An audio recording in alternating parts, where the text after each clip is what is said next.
سڵاوتان لێبێ ئازیزان و خۆشەویستانی بینەرانی تەلەڤیزیۆنی پەروەردەی هەولێر. مامۆستا ڕێبازم ئەمڕۆ لە بەرنامەی پۆڵەکەم لەگەر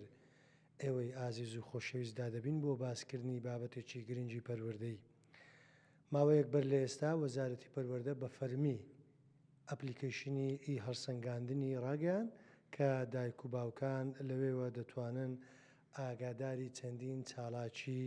لایەنی منداڵەکەیان بن لە قوتابخانەدا و بە هەمان شێوە مامۆستایانیش دەتوانن لەوێوە ڕێنماییەکانی خۆیان بە دایک و باوکان بگەێنن. ئێمە لە بەرنامەی ئەمڕۆماندا دەمانەوێت بزانین گرنگی ئەم پلاتفۆرمە چییە و تا چەند خێزانەکان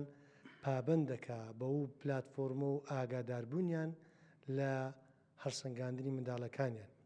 ئەو پرسیارانە لەگەڵ کۆمەڵێک پرسیاری تر لەگەڵ مامۆستا کاروان ئەحمەد سلێمان بەڕێوەبەری ئامادەیی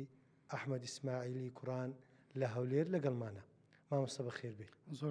زۆر سپاس بۆ بەڕێز. بەخێربەی سەرچاوان. دەکرێت بزانین گرنگی ئەم پلاتفۆرمەی ئەپلیکیشنی هەڵسەنگاندن کە ماوەک بەر لە ئێستا وەزارەتی پەروەردە بە فەرمی ڕایگەیان گرنجەکەی چییە؟ بەڵێ بێگومان ئەگەر سەیر بکەن لە کابینەی نوێمی حکوومەتی هەرێمی کوردستان گرنگیدانە بە ئەلکترۆنیکردن سەرجەم دامەزگەکان. یەک لەوانە وەزارەتی پەروەردەیە کە زۆر بەباشی ئەم کارانەی ئەنجام داوە.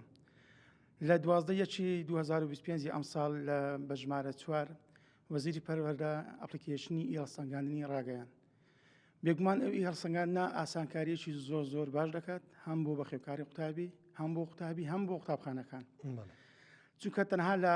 ڕۆژی یەکەم نزیکەی 1,762,672 قوتابی لە 9,635 قوتابخانە توانیان نمرەکانی خۆیان هیوەرزی یەکەم لە ڕێگەی ئەم ئەپلیکیشنە وەربگرنەوە. بەڕاستی ئەمە لە ڕووی داهاتەوەش بۆ قوتابخانەکان کار ئاسانی کردووە، چونکە ساڵانە ئێمە دەبێت ئەنجامی قوتابیەکان هەموو ڕاکێشین، چاپ بکرێت، مۆر بکرێت، اینجا دواتر برێتەوە قوتابیەکان. بەڵام لێرە لە ماڵەکەی خۆی قوتابیەکان هاوشێوەی قوتابیانی پۆلی 12 ئامادەی و نۆی بنەڕەتی لە ماڵەوە لە ڕێگەی ئەپلیکیشنی هەڵسەنگاندن دەتوانێت ئەنجامەکانی خۆی ببینێت. چۆن دەتوانێت ئەم دایک و باوکە ئەنجامەکانی ببینی؟ بێگومان پێش لەلایەن کارژێری قوتابخانەکانەوە هەموو قوتابیان لە ڕێگەی سیستەمی ئیپەروەردە کە لە بەشی راپۆرتەکان یوزەرنێم و وشەی نهێنی قوتابی ڕاکێشە دەدرێتەوە دەست قوتابیەکەی. بە هەمان شێوە بەخێوکارەکەش ئاگادار دەکرێتەوە لەو بابەتە کە وەزارەتی پەروەردە بە خۆشحاڵیەوە ئاسانکاری زۆر کرد، فێرکاری زۆری دانا کە هەموو دایکان و باوکان ڕۆشنبیرێکی زۆر باشیان هەیە لەو بارەوە کە ئەو ئەپلیکیشنیان دابەزان. بێگومان لە ڕێگای ئەو کۆدە وشەی نهێنیە کە وشەی نهێنیەکەش زۆر ئاسانە، هیچ کەس دەبیری ناچێت چونکە پەیوەستە بە تەمەنی قوتابی ڕۆژ و مانگ و ساڵ دەتوان لە ڕێگای ئەو ئەپلیکیشنەوە بە ئاسانی لە ڕێی کۆد و ڕۆژ و مانگ و ساڵی لەدایک ئەو پاسوەردەکەیتی بەڵێ وشەی نهێنەکەیتی ڕێگەیەکان ببینی. بزەبێت هەمیشە پێشتر و ئێستاش گوتویانە دەستەی کارژێری قوتابخانەکان مامۆستایان وا باشە پەیوەندێکی تۆکمە و چالاکیان لەگەر کە سوکاری قوتابیاندا هەبی. ئایا ئەم ئەپلیکیشنە ئەم هەڵسەنگاندنە دەبێتە هۆی ئەوەی کە خێزانەکان پابند بکە بەوەی کە چاودێریێکی چڕ باش لەو بەرنمەیە بکەن و ئاگاداری ڕێنمایی مامۆستایان و قوتابی خوێندکارەکانی خۆیان ببن؟ بەڵێ بێگومان وەزارەتی پەروەردە بە دوو هەنگاو ئەو کارەی ئەنجامدا تاوەکو بەخێوکارەکان بێنە ناو قوتابخانەکان. هەنگاوی یەکەم بریتی بوو لە پرۆژەی بنیادنانی تواناکان کەوا ئەنجامیدا دایک و باوکی قوتابی بەشدار دەبێت لە لێژنەکانی قوتابخانەکان. هەنگاوی دووەم بریتی بوو لە هەڵسەنگاندن. لێرەدا باوکێکی پێشمەرگەیە لە واجباتە زۆر ئاگاداری منداڵەکەی نییە لەوانەیە لە ڕێگەی ئەپلیکیشنەوە هەموو شتێکی پێ دەگات، چونکە بەشێک لەو ئەپلیکیشنەکە بتەوێت بەخێوکاری قوتابیەکە بانگێشی قوتابخانە بکەی لە ڕێگای پەیوەندیکردن بە بەڕێبەرەوە کات و ڕۆژ دیاری دەکەی. بێگومان ئەو کات نردنی بۆ دەکەی لە لای باوکی قوتابیەکە نیشاندرا کە لە چ ڕێکەوتێک لە قوتابخانە ئامادە بێت بۆ پێدانی ڕێنمایی تر. بە هەمان شێوە وا دەکات پەیوەندیەکی معنەوی بەبێت تێچوونێکی مادیوە ئەو بەخێوکارە ئاگداری هەمووی جمجۆڵەکانی منداڵەکەی بی لە قوتابخانەکەی، چونکە ئەو ئەپلیکیشنە هەف ئاس دەخۆی دەگرێت. بوون لە ئاسی هەڵسەنگاندن لەو بارەیەش کۆمەڵێک پرسیار هەیە کە مامۆستا لە مانجی جارێک ئەنجامی دەدات بۆ قوتابیەکە بەخێوکارەکە لە ماڵەوە سەری دەکات بۆ نمونە ئامادەبوون لە پۆل ئامادەبوون لە پۆل، تەرکیزی قوتابی لە ناو پۆل چۆنە پێداویستی قوتابخانە، پێداویستیەکانی هەموو شتەکان پێ دەڵێت واتە لێرەدا ئاسانکارێکی وای کردووە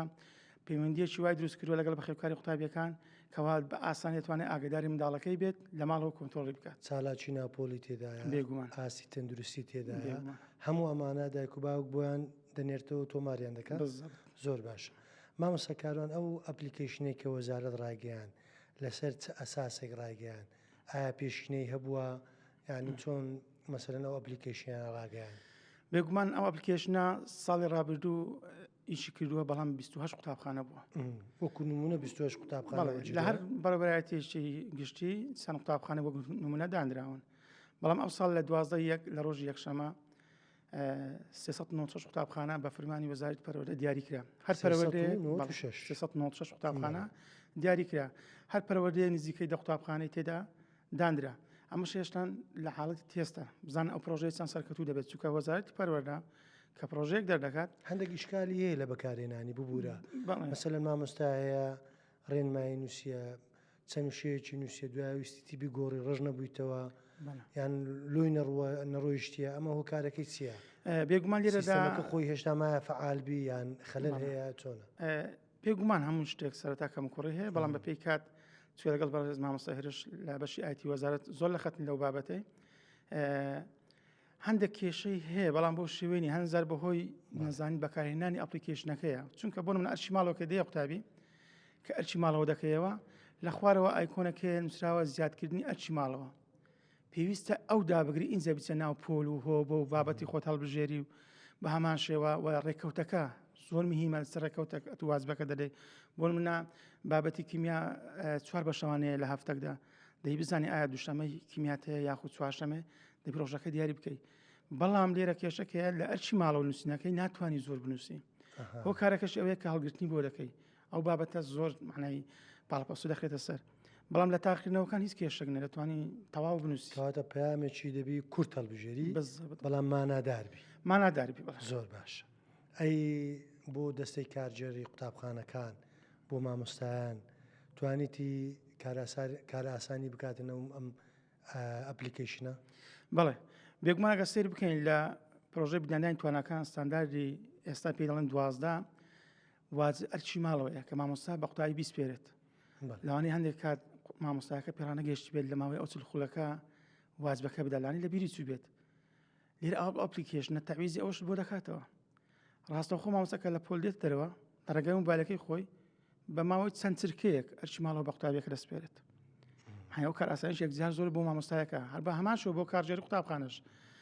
احتمالی هەیە بەخێوکارە بێ بڵێ منداڵەکەم دەڵێت مامۆستا واجبی نەداینە بەڵام بەڵگەکمان هەیە لێرە کە ئەپلیکیشنەکەی زۆر هەیە لە ناوەندەکان زۆر هەیە بە تایبەتی لە قۆناغی دەستەوە دەڵێ هیچ واجبم نییە لۆ ناخینی هیچ واجبم نییە بەڵام لەوێوە دەبێتە هۆی ئەوەی بەڵگەک کە دایک باوکی دەزانی ئێستا بۆ نمونە من دوێنێ شەو لەلایەن بەخێوکاری قوتابی و پەیوەندیم پێوەکرا لەوتی ئەپلیکیشن دانراوە معنای یەک لەلایەنە باشەکانی منداڵەکەی وەرزی یەکەم سێوانە کەوتو بوو ئەو ماوەی کەوا ئەپلیکیشن ئەنجام بەردەوام متابعەی دەکات لە واجباتی من لە ماڵەوە ئاگداری منداڵەکەیتی کە واجبەکانی چییە کە ڕێنمایی دەکات و وای دەکات کە بخوێنێت ئەمڕۆ سەردانی کردنەوە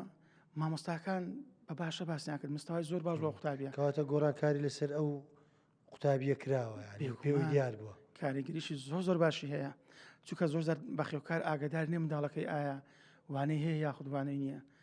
بەڕێگەی ئەپلیکیشنەوە ئاگدار دەکرێتەوە ڕاستە ئەمە ڕۆتیناتیش کەم ناکاتەوە ڕۆژێکدا بێ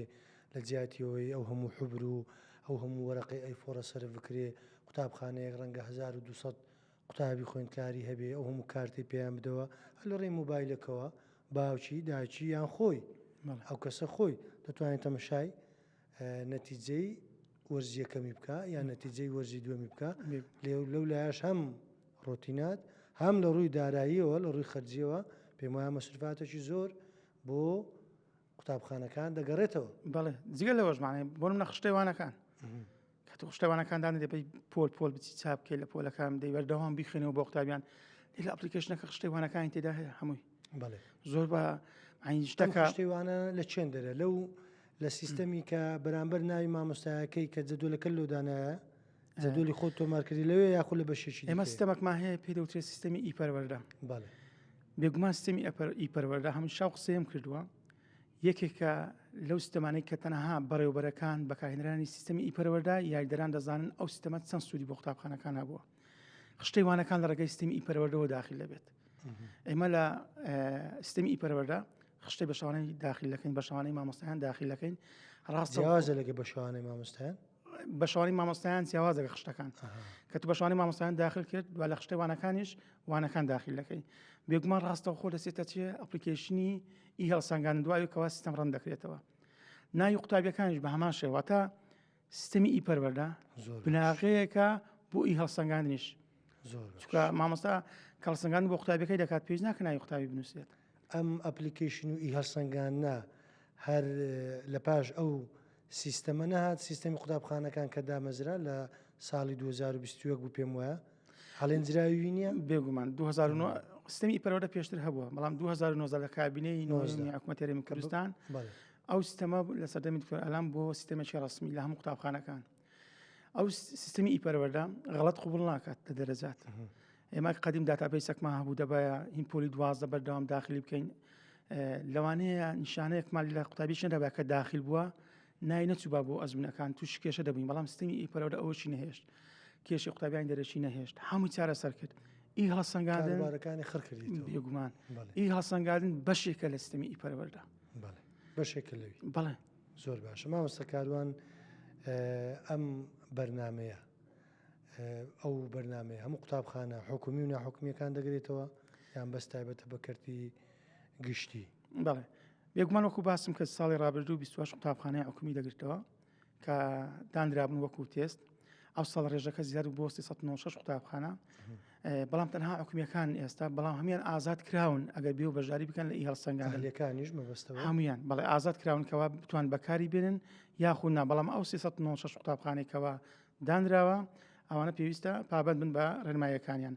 بەڵام دەبین لە کاتی پێدانەوەی نمرەی وەرزیەکەم وەکو باسم کرد 9635 قوتابخانە لە ڕێگەی ئەپلیکیشنی ئی هەڵسەنگاندن نمرەکانیان داوە بە قوتابیان واتە ئەو ئی هەڵسەنگانە هەموو قوتابخانەکانی گرتەوە بەڵام بە فەرمیکەوەی بێ کار بکات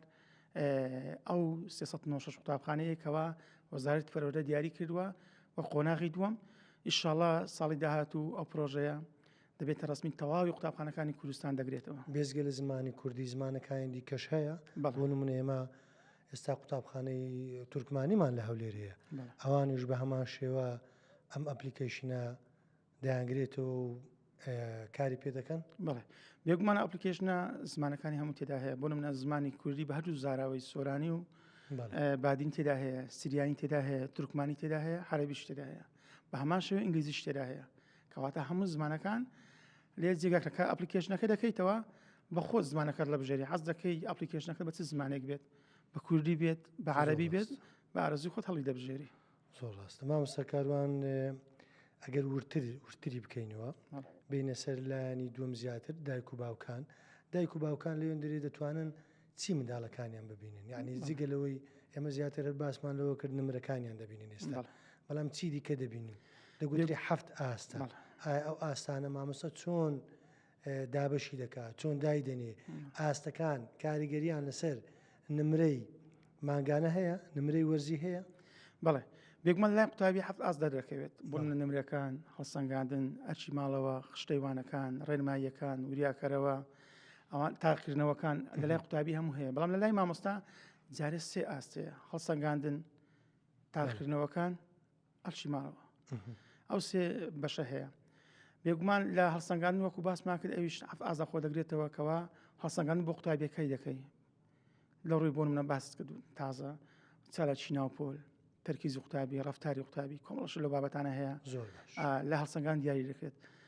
بەڵام هەندێک شتێ پێویست نییە بە مامۆستا پێوەستە بە ئیدارەکان وەکو باسم کرد خشتەیوانەکان ئیدارە دەستی کارژێری قوتابخانە دەتوانێت متابعی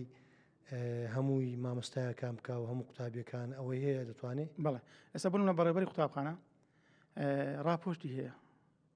لەرەگە و راپۆرت هەموو شتەکان ببینێت ئەویش بە کۆد و بەڕێوەبەر بە کۆد و عینەن ڕۆژ و مانگ و ساڵ لەدایک بوونی خۆی زۆر باشە مامۆستا کاروان لە زۆربەی قوتابخانەکان ڕێنمایی کاری پەروەردەییمانەیە ئەوانش دەورێکی باڵایان هەیە لە چارەسەرکردنی کێشەکان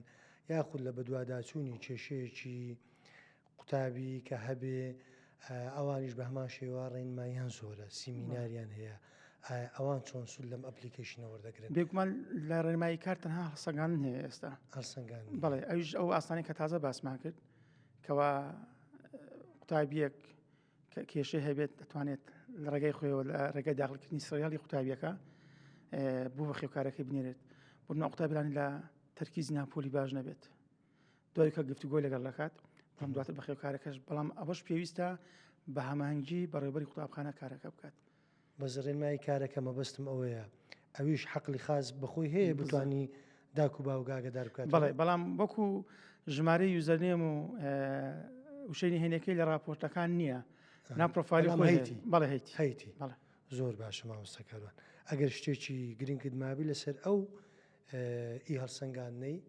کە قوتابخانەکان ئێستا پەیڕێوی دەکەن لەلایەن مامۆستایان و هەروە قوتابی خوێندکارەکانمان ئێمە لە کۆتایی بەرنامەکەمان نزیک دەبینەوە گە شتێک مابی بە پێویستی بزانی لە بۆمان باز بکەی وەکو زانیاری بۆ هەموو لایەک سوودی لێ ببین سوپاس دەکەین بەڵێ بێگومان ئی هەڵسەنگاندن شتێکی تازەیە بەڵێ بەنسبەت ئەو قوتابخانە ئێستاکەوە بەکاری دێنن بەڵام ئێمە کە ئێستا بەکارمان هێناوە ئەمە لێرە دەستخۆش لە تەواوی مامۆستایان بینیەوە وەکو خۆتان وەکو ئامادەی ئەحمەد ئیسماعیل نانەکەلی عەفوو ئەحمەد ئیسماعیل نانەکە تا چەند سوودتان لەو ئەپلیکیشنە بینیوە کە ماوەیە کە 20 ڕۆژێکە نزیکەی خرایتە کار چەند سوودتان لێ بینی بەڵێ بێگومان ئەو دەگەڕێتە سەر پابەندبوونی قوتابخانەکان ئێمە قوتابخانەی ئامادەی ئەحمەد ئیسماعیل ئەمە لێرە دەستخۆش لە مامۆستایەکان دەکەم کە تەواو پابەندن بە هەموو ئەرکەکانیان چکە لە ڕێگەی ئەپلیکیشنەوە ئاچی ماڵە دەرنە قوتابی تاخیرنەوەکان دیاری دەکەن هەڵسەنگاند هێشتا نەکرایە چکە لە کۆتایی مانگ دەکرێت مانجی یەکزار دەکرێت سوودی زۆری هەبووە بە پێی ئەوەی کەوا فیدباکمان لە بەخێوکاری قوتابی وەرگشتووە ئاستی منداڵەکانیان بەرەو باش چووە ئەمە جگەڕ سەر چێت چونکە لێرە ئەمە چیمان کرد بە خێوکارمان هێنا ناو قوتابخانە لە ڕێگای چێ لە ڕێگای ئی هەڵسەنگاندن کەواتە ئەو ئی هەڵسەنگاندن وەکو سیستمی ئی پەروەردە گرنگێکی تەواوی هەیە بۆ قوتابخانەکان دواتر بۆ بەخێوکاری قوتابیانش معنی لێرە متوانیمان لە ڕێگەی ئی هەڵسەنگاندن بەخێوکارەکان ببەستینەوە بە قوتابخانەکان زۆر بە ئاسانی من کە قوتابیەک ئاسی باش نییە دەبایە تەلەفۆنی بۆ بکەیت ئایا ئەو کەسە شوێنەکەی شەبەکەی یان بە منداڵەکە دەرێ ڕەنگە ئەو باز ناکەن لە ماڵێ بەڵێ زۆر جار هێنامان بە ڕێگەی قوتابیەوە ڕەوان کرد بۆ ماڵەوان بەرەستی نەگەیشتووە بەڵام لێرە کە ناو مۆبایلی بەخێوکاری قوتابی ئەو ئەپلیکیشنە کراوەتەوە کە هەر زانیاریەکە ڕەوان دەکەی لەلای ئەو نیشانی دەدات ئاگادار دەبێت مامۆستا دووبارە بەخێر بێی زۆر سوپاس دەکەین زۆر سپاس خۆشەویستان و ئایزان لێرە داهاتینە کۆتایی بەرنامەکەمان دەتوانن لە ئینستاگرامی تەلەڤیزیۆنی بەرنامەکانی تەلەڤیزیۆنی پەروەردەیی و هەروە لە سناپچات لە فەیسبووکیش لە تەلەڤیزیۆنی پەروەردەیش بینەری تەواوی بەرنامەکانمان بن تاوەکو بەرنامەیشتر لەگەڵ میوانێکی تر لەسەر قسەکردن لەسەر بابەت و تەورەکی تری پەروەردەیی گرنگ بەخواتان دەسپێرن خواتان لەگەڵ